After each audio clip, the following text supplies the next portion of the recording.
So the phrase, once an addict, always an addict, or other things like, oh, you're always recovering. You know, like when alcoholics, for example, quit alcohol, they always have this belief, this self-image as if, oh, I'm always an addict. I'm always going to be an addict, right? Now, I'm not even going to talk about your self-image in this video, which I probably, you know, I've spoke about a million times before, and you guys probably can predict, like, oh yeah, he's going to talk about self-image again. I'm not even speaking about self-image. I'm talking about freedom of choice. And as human beings, we crave freedom of choice. So if I was to tell you right now, you are never allowed to do this ever again, just a small part of you maybe, or even a big part of you, would want to do that thing again, just because I've restricted you the access. This is why, and I'm making a separate video about this as well, I mean, no disrespect when I say this, this is why some religious individuals go absolutely degenerate when they start to, you know, get a bit older, because their whole life they've been told, you're not allowed to do this, you're not allowed to do that, you're not allowed to do this, ever. It's a sin, never do it. And then they start doing it, and they start overindulging in it because they've never had that. I've met a lot of Muslim girls, and again, I mean this with no disrespect, it's just simply a fact of my experience. I've met a lot of Muslim girls who are very, very loose, let's say, because, you know, again, maybe they're not religious, but they've been brought up in a religious way, and you're never allowed to do this, don't ever do this, you have to wait till marriage and all this kind of stuff. And I respect those values, I really do, but I also respect freedom of choice. I think in your mind, physically you don't have to do these things, but in your mind you have to have freedom of choice. So when addicts, for example, alcoholics, they stop alcohol, they try and quit alcohol, in their brain they see it as, oh, I'm never allowed to have alcohol ever again, I'm not allowed it. That's what they tell themselves. They set a restriction on themselves of like, oh, I'm never allowed it again. Same with porn addicts, I'm never allowed to watch porn ever again. This is not me saying to you that you have to go and do these things in order to not be an addict, because it would be so, what's that word? It would be so counterproductive for you, right? To go and relapse on alcohol just so, oh, I have freedom of choice. What I mean is, in your mind, you need to allow yourself the option to do that thing. So allow yourself the option to go and watch porn, but then choose not to, ever again. That's the difference between an addict and someone that's psychologically healthy. An addict is the person that says, I'm never allowed to watch it ever again. Sorry, I'm getting a call, 1 minute. Fuck's sake, bruv. I'm never allowed to drink alcohol ever again. I'm never allowed to watch porn ever again. That's an addict.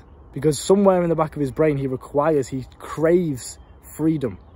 And that also comes down to freedom of choice. So you must have the freedom to do those activities if you chose to do them, but then choose not to. That is the key to breaking any addiction. Okay? Alongside understanding extremism, which we're going to speak about in a second, and also understanding your self-image, which I always talk about, but I'll quickly just briefly run over it. If you view yourself as an addict, you are going to stay an addict forever. It's as simple as that. If you don't believe that you are the kind of individual that has control over himself or herself to stop using and abusing a substance, then you're never going to amount to anything higher than that belief.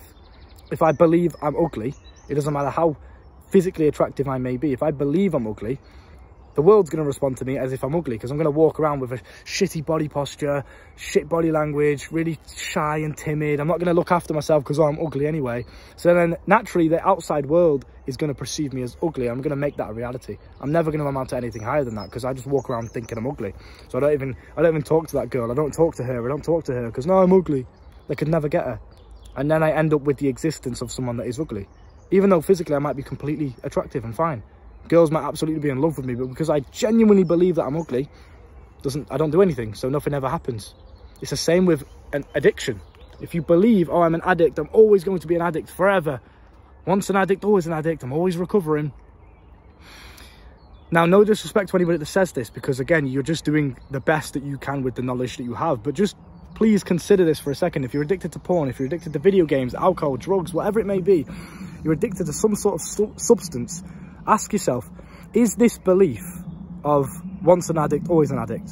Or is this belief of me seeing myself as an addicted person serving me? Is it giving me any power? Or is it just taking power away from me? Ask yourself that question and really just dwell on this, right?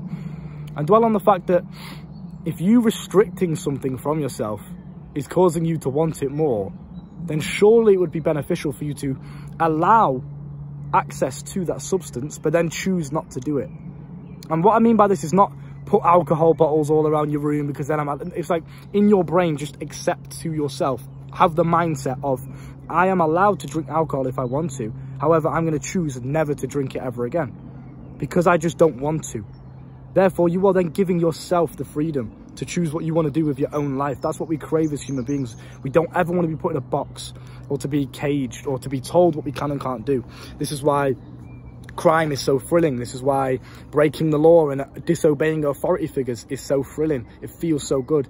It gives you a rush because it goes against that conformity that society puts on you. And it's the same with addiction. So just please keep this in mind. Journal about this, dwell on it. Let's talk about extremism before I end it. I want to keep this quick and like bam, bam, bam, straight to the point. I don't want to waste your time. Extremism is a very dangerous mindset as well. Because, and this is what I found with my addiction really was social media. I've never really been addicted to anything. I just wasn't aware of the negatives to it. And again, I wasn't aware of the negatives because I didn't go on both extremes. I genuinely believe the point of life is to experience the extreme of both things and then find an equilibrium, find a balance between them and use both things in any way you decide to use them. So for example, social media was one for me. I went on the extreme of just being a normal social media user, not really thinking anything of it. It's not really bad for me. I don't really question it in any way. To then the other extreme of completely no social media for an entire year. I didn't use it at all. No dating apps, nothing like that. The complete other extreme. And now, only now, because I've been on both sides of the spectrum, I understand the positives and negatives from both sides. I understand how that one impacts my life, how this one impacts my life. Only now I can choose where I want to be on that spectrum. If I choose to be in the middle and balance it, if I choose to be more on this side rather than this side, if I choose to 80% of the time I'm not on social media and 20% I am, then I can choose to do that. And it's the same with you and your addiction. You have to have experienced both sides of the extreme. So take yourself, you've probably already been addicted to something, for example, porn. You've probably already had that experience of being completely addicted to porn. Then you've probably tried to take yourself to the other extreme of no porn ever again, ever, ever, ever. I'm not allowed it. Having that mindset, again, constricting yourself. I'm not allowed it, I'm not allowed it. Only now, because you've experienced both sides of the spectrum, can you say to yourself, okay, I am allowed whatever I want to do in this world. I'm allowed anything. I can do whatever I want. That's the point of free will. Now, you are literally restricting free will from your own self out of fear, out of insecurity maybe. Maybe it's driven by ego because you believe that if you allow yourself that freedom, then you are a lesser disciplined version of yourself. Whatever it may be, you're restricting free will from yourself. And now what this does is just puts you in a box. And naturally, we want to break out of boxes. We want to break out of conformity. So you're going to constantly have this battling thought in your brain of, I really want to go and drink alcohol. I really want to go and watch porn. I really want to go and do that thing. Because you're not allowing yourself the freedom of choice to actually choose whether or not you want to do it. Do you understand what I'm saying? So with porn, we'll go back to that same example. Accept to yourself, I'm allowed to do whatever I want to do. If I genuinely want to watch porn, you go and watch porn. If I genuinely want to go and drink alcohol, go and drink alcohol. But then you decide not to because that is your choice. You know that it's bad because, again, you've been on both sides of the extreme. So you know what works and what doesn't. Now you're opening your mind up to allowing yourself to do these things if you chose to do them. Not through addiction, but through genuine enjoyment and choice. Okay? And only then can you decide, I'm going to choose not to do it. I allow myself the freedom of choice and I'm going to choose not to do it ever again. That is the mindset required to break literally any addiction. Now then you could say, but what? How do you determine whether it's addiction or whether it's a choice? Because like I said before, you choose whether or not you want to do it now. Some people might argue, yeah, but I feel like I'm choosing to do it, but maybe that's just my addiction talking. The only way you're going to realize whether or not you are addicted to something is if you've proven that you can live without it. So whatever your convenience may be, these are all conveniences. That's what these substances are. Caffeine, drugs, alcohol. Caffeine's a drug, but you get my point, right? Porn, video games, it's all a convenience. It's all like a simulation for something else that you want in the real world that usually takes more effort to get. This is why they're addictive, because it's giving you the reward factor without any work. You haven't even worked for it. You've just gone on your phone and typed in porn. You've just bought a glass of alcohol and you just drank it, whatever, right? It's that thing. There's no reward there's no risk. There's no effort for your reward. This is why it gets addictive, right? Now, the only way, this is why I talk about extremism, the only way you can find balance and find whether or not you are actually addicted or whether you just genuinely want to do something is by going on both extremes. So if alcohol's a problem, cut out alcohol completely, prove to yourself for a couple of months or however long, prove to yourself to the point where you can successfully say, you genuinely believe in your brain, I can live the rest of my life never touching a drop of alcohol ever again. I can do everything that I want to do without alcohol. I can be social, I can be confident, I can talk to girls, I can dance, I can be loose and, you know, charismatic. I can do all of these things. I can be fun, I can enjoy myself, I can feel that positive buzz without alcohol for the rest of my life if I chose to do so. If you genuinely believe that, then great. You've successfully proven to yourself that you're not an addict, because you don't need that convenience. An addict is someone that if I took that convenience away from you, for example, you fucking vape, you stupid little vape, I hate vapes, bro. If you're going around vaping all the time and I take that off you, if you can't live without it, if you genuinely can't function normally as a normal human being without shaking and without crying and shit and without, you know, spazzing out and getting weird mental intrusive thoughts, if you can't live like a normal functioning human being without your substance, then you are addicted. That is how you tell the difference, and you only tell the difference by going on both ends of the spectrum. From being a complete addict, someone that uses it every day, to somebody that never uses it ever. Only when you've gone to both extremes and you've experienced both lifestyles and both outlooks can you then find equilibrium. Can you then have freedom of choice, because you now understand, oh, I'm not an addict, I can actually choose whether or not I want to do this. And you're probably going to choose not to do it because you realise it's probably bad for you. Now, if you want to have a drink every now and then, fine.